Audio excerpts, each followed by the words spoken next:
Swastiastu, pemirsa Om Swastiastu. TV dimanapun Anda berada, kembali saya Winata menjumpai Anda dan kali ini dalam Bali Post Talk edisi khusus 72 tahun ulang tahun Bali Post ya, dan kita akan mencoba untuk mewacanakan kebangkitan ekonomi Bali ya, ketika COVID yang sudah sangat mendera kita dalam sekali, menekan ekonomi kita sangat dalam sekali, bagaimana kita bisa bangkit. Dan hari ini kita mewawancarai Bapak Dirut BPD, Pak Nyoman Sudarno, berkaitan dengan komitmen dari BPD Bali dalam kebangkitan ekonomi menuju kedaulatan ekonomi Bali, itu bahasanya. Kita langsung sapa dulu Pak Dirut. Om Swastiastu. Om Swastiastu, Swastiastu pemirsa Bali TV.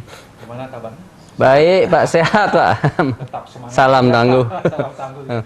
Pak Dirut, kalau kita bicara tentang kebangkitan ekonomi Bali ya, sekarang sudah sangat tertekan. Kalau kita dengar nih, minusnya sudah cukup mengkhawatirkan nih pertumbuhan ekonomi Bali. Nah, peran BPD dalam hal ini, komitmennya seperti apa dalam kebangkitan ekonomi Bali menuju kedaulatan ya, kedaulatan ekonomi gitu. Silakan Pak. Terima kasih. Sebagaimana kita ketahui bahwa pasca COVID-19, pertumbuhan ekonomi Bali triwulan pertama kan sudah minus ya, paling besar kontraksinya di seluruh Bali. Ya, karena ekonomi Bali kan hampir 50% ditopang oleh sektor pariwisata. Namun kita patut berbangga juga dengan adanya pembukaan tantangan kehidupan era baru, ya bukanya mulai pariwisata lokal, pariwisata Nusantara yang pertanggal 31 Juli. Kami yakin, seyakin-yakinnya, dan anugerah dari Tuhan, Ida Sang Yang Dewasa, ya, pastinya kita akan bangkit. Harus percaya untuk kita bangkit kembali dan menata kehidupan termasuk ekonomi, terutama menghidupkan sektor-sektor yang sebelumnya mungkin perlu kita optimal kembali, seperti pertanian yang sebelumnya berkontribusi hampir 13%, mungkin kita bisa tingkatkan kembali, mungkin mencapai ya 20-25%, sehingga nanti sejajar dengan perekonomian lainnya, sektor lain dalam rangka mendorong pertumbuhan ekonomi Bali. Dan kami BPD Bali sebagaimana visi kami untuk melayani UMKM, kami mempunyai program-program untuk pemberdayaan UMKM, terutama pada sektor pertanian, sektor lain, sektor pendukung pariwisata. Ya, kurang lebih itu kita akan optimalkan juga, dan sampai dengan saat ini kita berusaha untuk pelaku-pelaku ekonomi juga bisa hidup, karena kita melakukan juga restrukturisasi kredit kan gitu. Dan juga kami dari sisi permodalan, termasuk juga untuk pemberdayaan masyarakat, tetap akan menyalurkan kredit usaha rakyat, KUR. Ya, KUR ya. Kondisi, walaupun dalam kondisi pandemi COVID, ekonomi yang mengalami kontraksi, tekanan yang luar biasa, BPD tetap karena masih ada potensi sektor-sektor yang bisa mendorong untuk pemberdayaan, termasuk peningkatan kapasitas ekonomi kita kayak gitu. Oke, kita coba untuk di sektor pertanian, Pak. Mungkin ada komitmen khusus yang sudah diwujudkan selama ini terhadap sektor pertanian, bagaimana kita sepakat bahwa kontribusinya kan hanya 13%, sangat timpang dengan pariwisata. Komitmen untuk pertanian seperti apa yang sudah dilakukan? Kita dengan UMKM, kemudian pemberdayaan perekonomian di sektor pertanian, kita kan share untuk pertanian, kredit kita hampir sudah 800 miliar ya. 800 miliar, lumayan cukup besar, dan kita akan dorong terus, karena kita juga mendekati komunitas-komunitas petani yang memang terorganisir, dan bisa kita kedepannya harus didukung dengan digitalisasi. Karena dengan digitalisasi, hasil-hasil pertanian bisa dimunculkan di dalam publikasi, kemudian mungkin atau bisa di marketplace, kan bisa masyarakat lebih tahu. Ekosistem itu kita bangun, termasuk kita juga menyiapkan layanan non-tunai, sehingga ke depan dalam tata kehidupan era baru ini, selain pemberdayaan dari sektor yang menumbuhkan pertanian secara umum, kita juga mengharapkan petani-petani menggunakan juga pupuk-pupuk organik juga. Ya, kita inginkan kesuburan tanah dan lain-lain itu kita berdaya dan kita kerjasama dengan dinas terkait. Mungkin demikian. Jadi ini bagian dari momentum bagaimana ke depannya nanti, Ya. kalaupun ekonomi kita pandemi sudah berlalu, bahwa ada komitmen agar tidak hanya menjadikan sektor pariwisata sebagai tumpuan ya Pak ya, Ya. tapi juga tidak hanya pariwisata, Pariwisata ya, pertanian, pertanian, kemudian dalam arti luas kan, luas, di situ adanya peternakan, karena potensi sapi Bali dan lain-lain kan cukup besar, dan itu kita sebelumnya sudah membiayai untuk peternakan dan lain-lain cukup besar juga gitu. Ya. Ada yang mengatakan atau ada harapan sebenarnya BPD menjadi bank rakyatnya Bali. Ya. Apakah komitmen ini juga ada di dalam internal BPD sendiri? Bagaimana menjadikan BPD sebagai bank rakyatnya Bali? Ya. Kalau kita kembali flashback pendirian Bank BPD tahun 62 itu kan di situ Undang-Undang 1362 bahwa fungsi BPD sebagai pendorong pertumbuhan perekonomian di Bali, sebagai sumber pendapatan asli daerah, sehingga pemegang kas daerah. Sehingga kita apa yang menjadi fungsi yang telah ditetapkan dalam undang-undang itu kita harus implementasikan dan kami jabarkan dalam corporate plan termasuk dalam rencana bisnis bank. Karena potensi ini kalau nggak kita pegang kan ngapain kita keluar Pak? Di Bali kan masih banyak yang harus kita penuhi itu. Dan kita berusaha melakukan kerjasama dengan lembaga keuangan mikro lainnya sehingga persaingan tidak sehat lah. Persaingan sehat itu tidak timbul seperti itu kan, saling bersinergi, win-win solution itu. Berkolaborasi kan. Gitu, Yeah.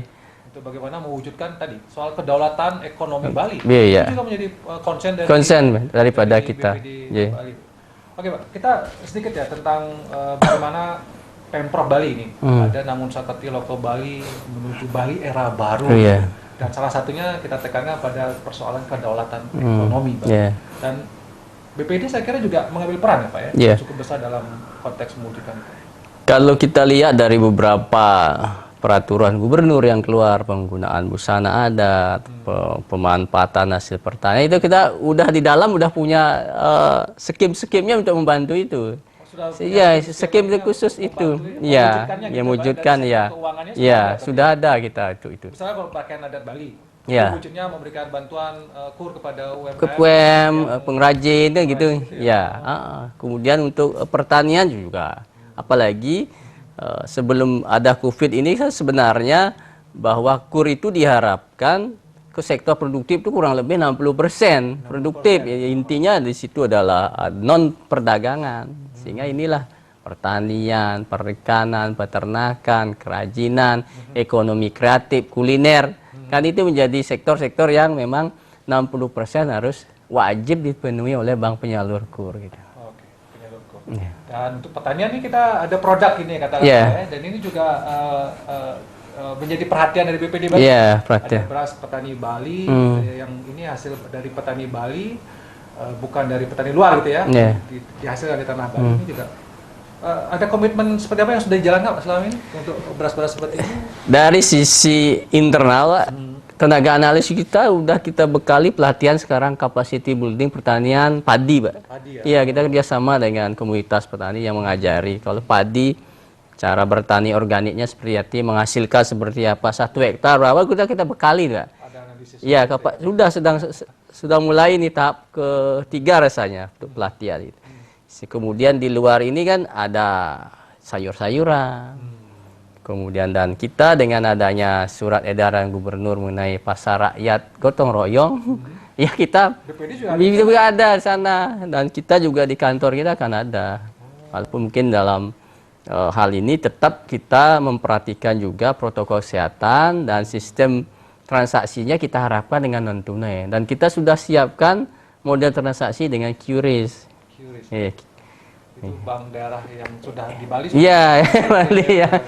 Semangat kayaknya. Dan kita kan kalau kita lihat semenjak di tanggal 9 Juli kan roadshow Tata Niaga kan kita selalu hadir untuk itu, mendukung program pemerintah.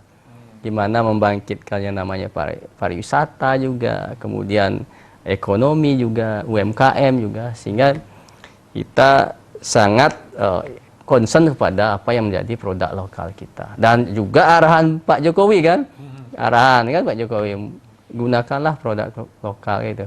Apalagi tagline-nya HUT Proklamasi 75 saat ini kan, Indonesia maju, di dalamnya gunakan produk lokal. Ada produk lokal. Kan. Ini sudah sesuai Pak ya? Ya. Dengan visi misi dari Pak Gubernur juga sudah ya, sesuai. Pengelolaan ekonomi Nih. masyarakat lokal, masyarakat Bali gitu. Baik. Pak, mungkin sebagai katakanlah dalam masa Covid ini selalu saya akan sering tanyakan tantangan yang dihadapi oleh perbankan, terutama BPD Bali. Apa yang paling berat Pak dalam Covid ini? Yang Covid kan kita menghadapi dua tantangan sebenarnya. Satu, kesehatan. Dua, yang ekonomi kan. Ekonomi yang secara sistemik kan. Tidak bisa kayak seperti kemarin Gunung Agung, erupsi Gunung Agung. Kan di Bali aja Pak. Kalau ini kan sistemik Pak, dunia Pak. Kan kalau dunia ini juga belum membaik, itu dorongan kepada wisatawan juga ke sini akan masih pelan kan gitu. Berbeda dengan kejadian-kejadian sebelumnya gitu, yang sifatnya lokalan gitu. Ini udah namanya pandemi sudah global ini. Dan tantangannya sangat berat, ekonomi dunia juga Singapura kontraksi udah besar ya. Dan tadi kalau kita lihat Indonesia kan kontraksi sudah kelihatan di laporan kemarin.